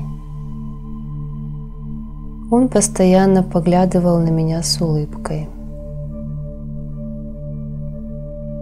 Против своей воли я остался на берегу озера и стоял там несколько часов, наблюдая за работой этой пары. И мне все больше и больше хотелось на них смотреть. И вдруг кто-то подошел сзади и толкнул меня, и я упал в сухое озеро. Старик подбежал и помог мне подняться. Отряхивая грязь с моей одежды, он посмотрел на того сикхского юношу, который меня толкнул. Я тоже разглядывал обоих. Я стоял как будто на пересечении их мысленных потоков. В глазах обоих я прочитал молчаливую любовь и сострадание, увидел море спокойствия. Тогда юноша подошел ко мне и попросил у меня 2 рупии. Попросив их, он засмеялся, а я безмолвно на него смотрел.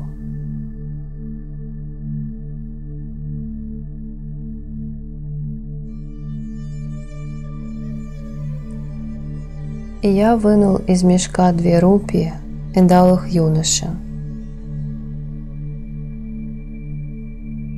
Тогда Тогда юноша, указывая на старика, сказал: «Ты сошел с ума, если не узнаешь гуру Нанака, а эта женщина его жена.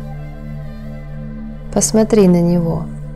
Это основатель религии сикхов, но он сам занят тяжелым трудом.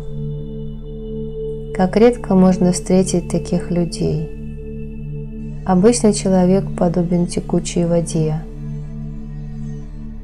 что устремляется по направлению к морю. Когда капля сольется с великим океаном, то у нее уже не остается желания отделиться от него». С этими словами юноша удалился.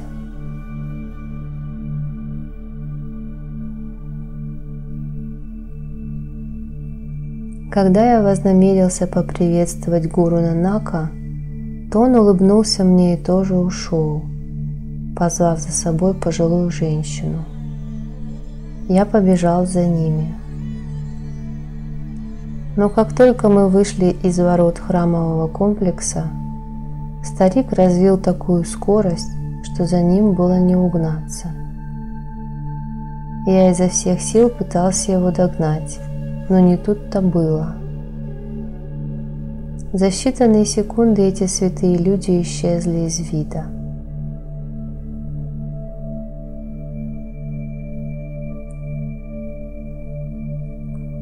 Я шел вдоль каналов по цветущим полям. На землю уже опускались сумерки, и я решил остановиться на ночь в Гурудваре Тарантарана. Я расположился под деревом, росшим на берегу храмового водоема. Постепенно наступила ночь, и оживление при храме закончилось. Тогда я стал посылать свои мысленные волны на поиски гуру Нанака. Мои мысли сами собой сконцентрировались в определенном направлении. Мои усилия увенчались успехом. Но представлялось невозможным достичь того места, где он находился, за короткое время. Тогда я стал искать подходящее место для погружения в состояние самадхи.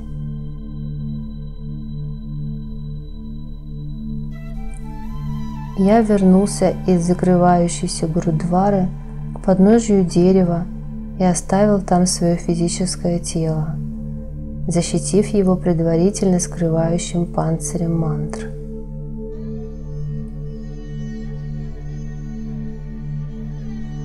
Я перешел в тонкий мир.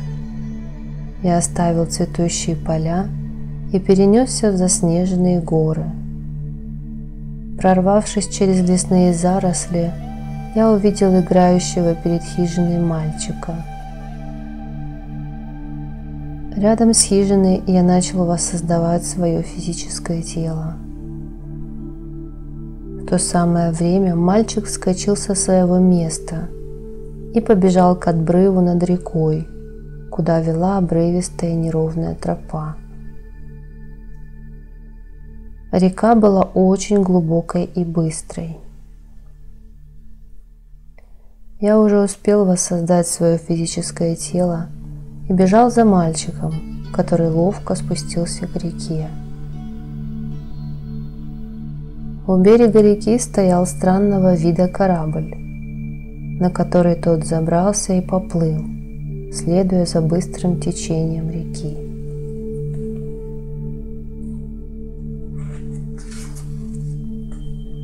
Тогда я решил вновь покинуть свое физическое тело и в тонком теле последовать за мальчиком вниз по течению реки.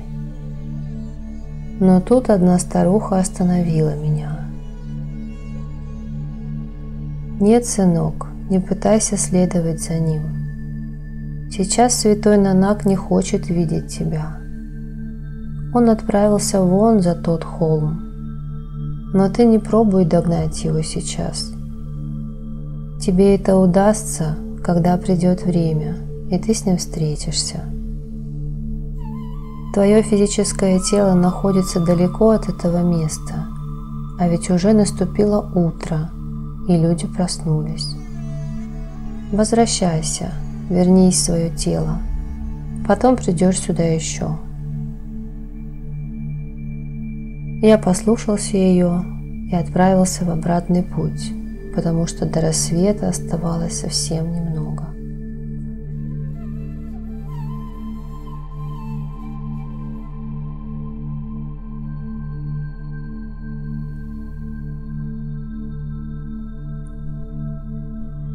Прошло несколько лет. Я продолжал свой жизненный путь, но так и не смог встретиться с Гуру Нанаком. Однажды, бродя по Гималаям, я проходил по берегу Бхагиратхи. Остановился в Бхадваре. Неподалеку протекала и священная Ганга. Вместе со мной сидел и чиновник из комиссии по ирригации Харипрасад Махешвари с женой.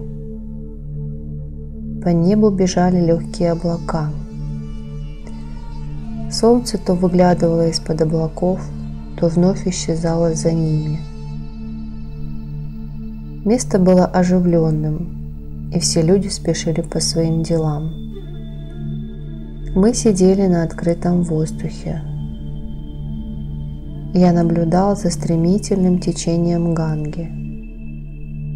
И вдруг мой взгляд упал на пожилую женщину, которая шла по берегу реки. Она шла медленно, постепенно останавливалась и время от времени кашляла.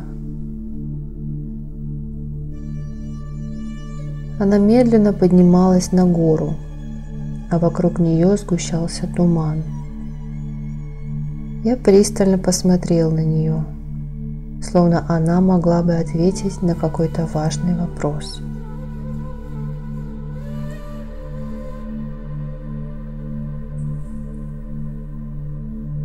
Меня отвлекла жена Харипрасада Махешвари Ракеш, задав какие-то вопросы. Между мужем и женой разгорелась дискуссия. Они никак не могли прийти к согласию. Я тоже совершенно забыл о пожилой женщине и погрузился в оживленный спор.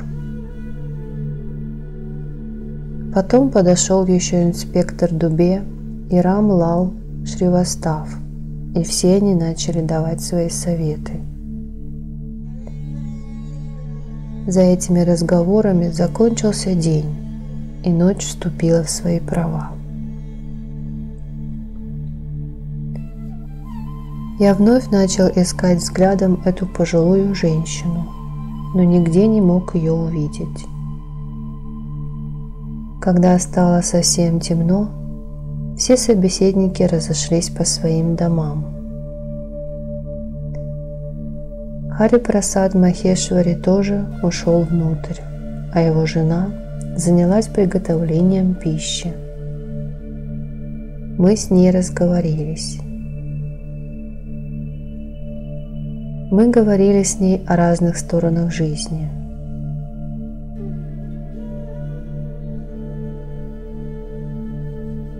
После ужина мы еще долго беседовали.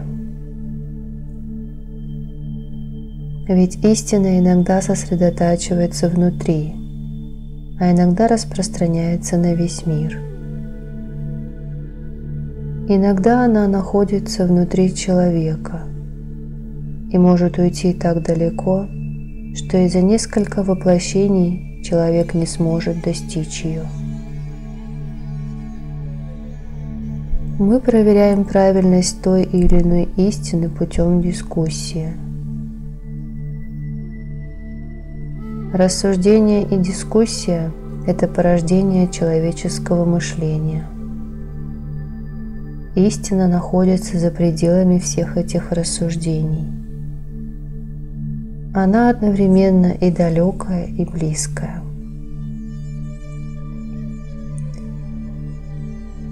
Потом мои собеседники ушли спать. Я со всех сторон закрыл свою комнату. Я предупредил и мужа, и жену, чтобы ночью совершенно не беспокоили меня. Я решил оставить здесь свое физическое тело и мог задержаться с возвращением. Я оставил свое тело в этой комнате и удалился с целью во что бы то ни стало встретиться с Гуру Нанаком.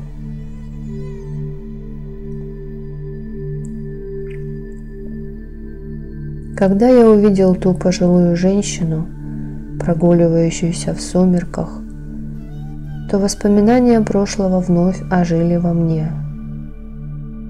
Я пришел на берег реки, где видел ее в последний раз. Я увидел хижину, но нигде не мог обнаружить играющего мальчика. На берегу реки я вновь создал для себя тело, сел в лодку и отправился по течению. Течение было сильным. Через некоторое время я увидел мальчика, который играл неподалеку от хижины. Как только он увидел меня, то побежал вниз навстречу, но, не доходя до меня, остановился. Лодку уже унесло стремительным течением, но я понемногу приблизился к мальчику. Он стоял и ждал меня. Я подошел к нему, взял на руки и понес к хижине. Мальчик громко смеялся. Но неожиданно с телом мальчика произошла удивительная метаморфоза. Он превратился в божественную сущность, самого Гуру Нанака. Он был в той же самой одежде, в какой я его увидел, когда он трудился в Амритсаре на осушении озера. Я спросил его: «О Божественный, почему вы делаете все это после того, как достигли просветления? Ведь вы обладаете безграничными духовными силами, ситхами.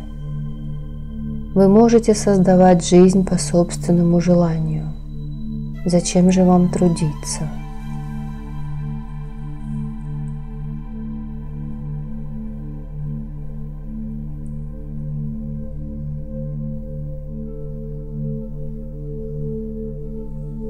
Глава 27.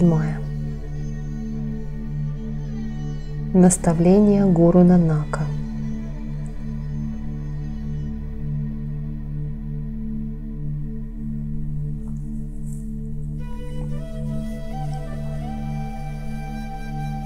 Разве я тружусь, сынок?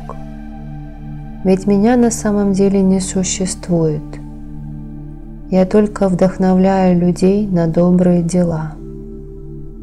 С одной стороны я умер, а с другой нет. Ведь я наставляю путников на правильный путь. Так Гуру Нанак стал бессмертным даже после смерти. Все хотят жить, но у них это не получается. Самая большая ошибка человека заключается в том, что он забывает о себе, а к тому времени, как он начинает что-то понимать, становится уже слишком поздно.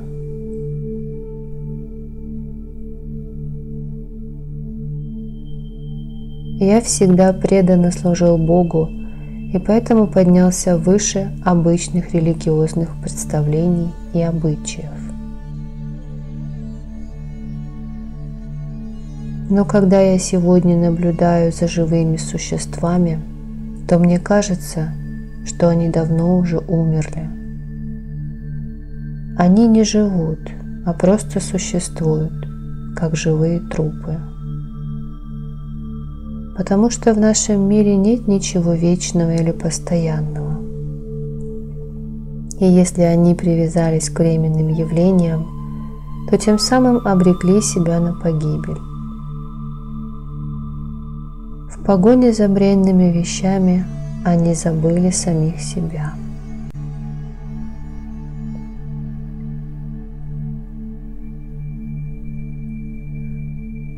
Как велика притягательность земных радостей! В погоне за ними человек не может выйти из этого извечного круга перевоплощений, из порочного круга рождения и смерти. Человек знает, что такое истина, но сознательно избегает ее.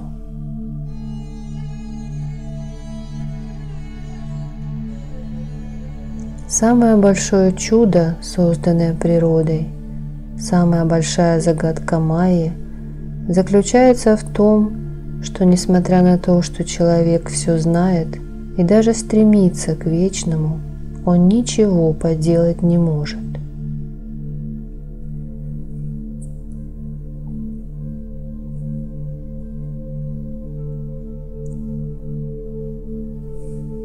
Это потому, что он никогда не живет в настоящем моменте.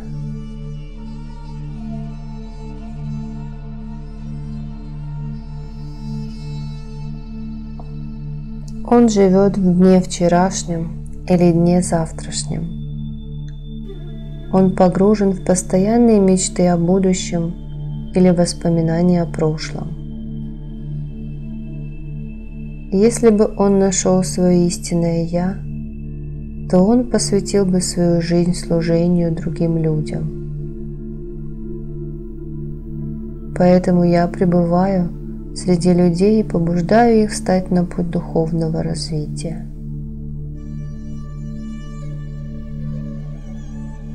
Они сами ничего не хотят делать, но я побуждаю их к действию. Я одновременно являюсь их вдохновением, путем, по которому они должны идти, и путником.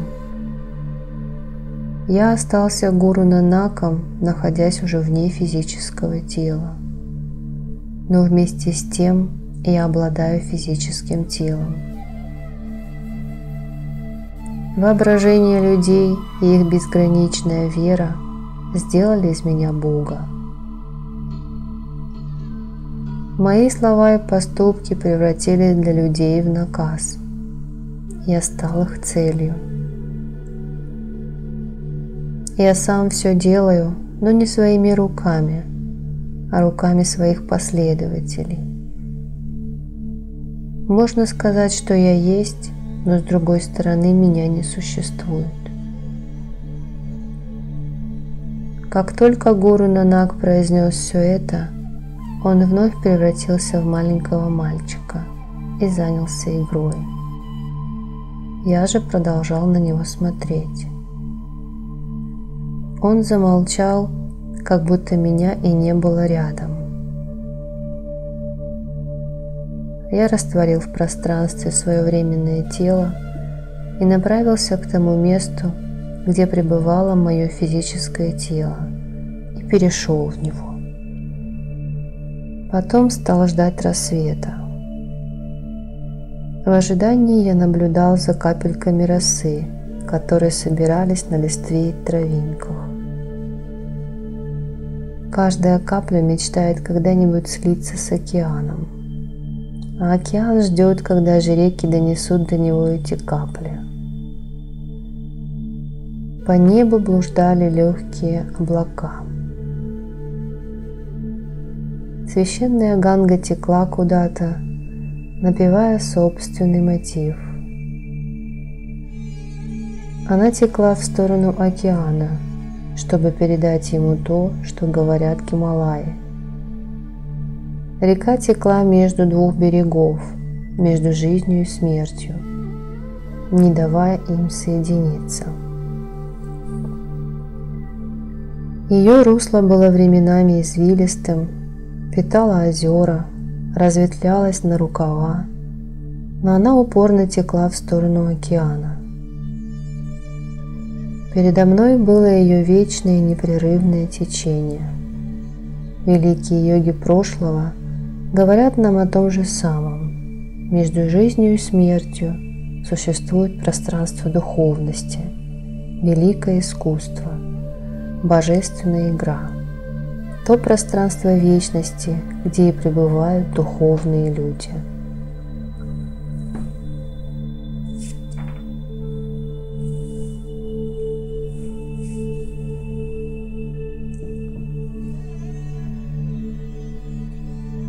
первые лучи солнца осветили небосвод. Природа сразу же ожила. Защебетали птицы, послышались и другие звуки наступающего утра.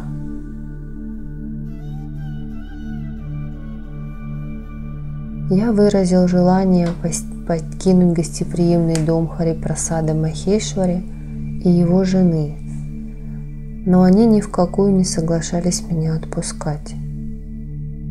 Так я провел с ними еще несколько дней. В эти дни я занимался тем, что очищал супругов от предыдущей кармы. В результате они достигли такого просветленного состояния, что стали подобны двум цветам, которые цвели в этом земном саду. Я вдохновил их на то, чтобы посвятить свою жизнь служению обществу, чтобы аромат этих цветов наполнил жизнь всех окружающих их людей.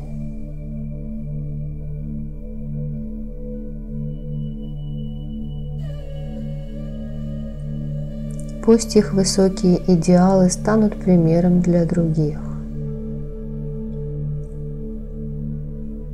Я наказал им нести эту божественную весть в мир, чтобы они были подобны восходящему солнцу, которое с каждой минутой поднимается все выше и выше.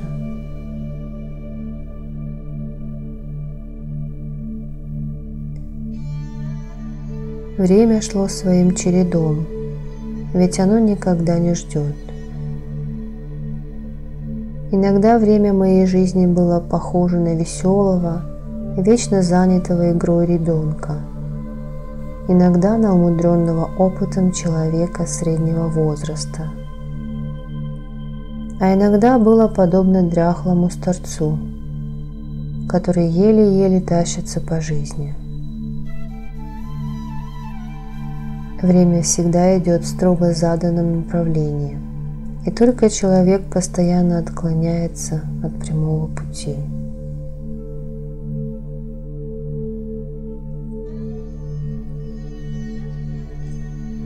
Человек постоянно пытается убежать от времени. Но все великие литературные памятники прошлого, будь то Веды, Пураны, Шастры, Коран или Библия, говорят нам о том, что со временем бороться бесполезно. Время сильнее человека. Законы времени распространяются на все явления природы и на все вещи, созданные человеком. Время дает и время отнимает. Время создает и время разрушает. Пока это возможно, природа помогает человеку. Время нельзя назвать ни другом, ни врагом. Ведь созидание и разрушение подобны двум рукам человека. Одно невозможно представить без другого. Время – это высшая сила, в чьем круговороте кружатся и звезды, и луна, и солнце, и земля, и воздух.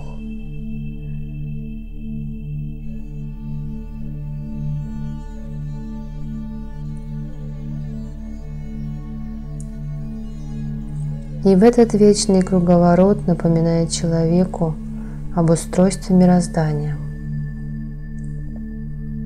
Человек то бодрствует, то погружается в состояние глубокого сна без сновидений. Все повторяется циклически. Что же касается меня, то я ушел из Подвари, потом через Ганготри отправился в Гамуку.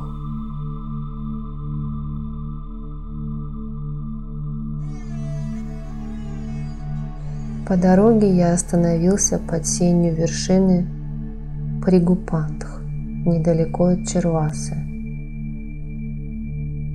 Здесь находится слияние двух рек – Бходжгара и Бхагиратхи.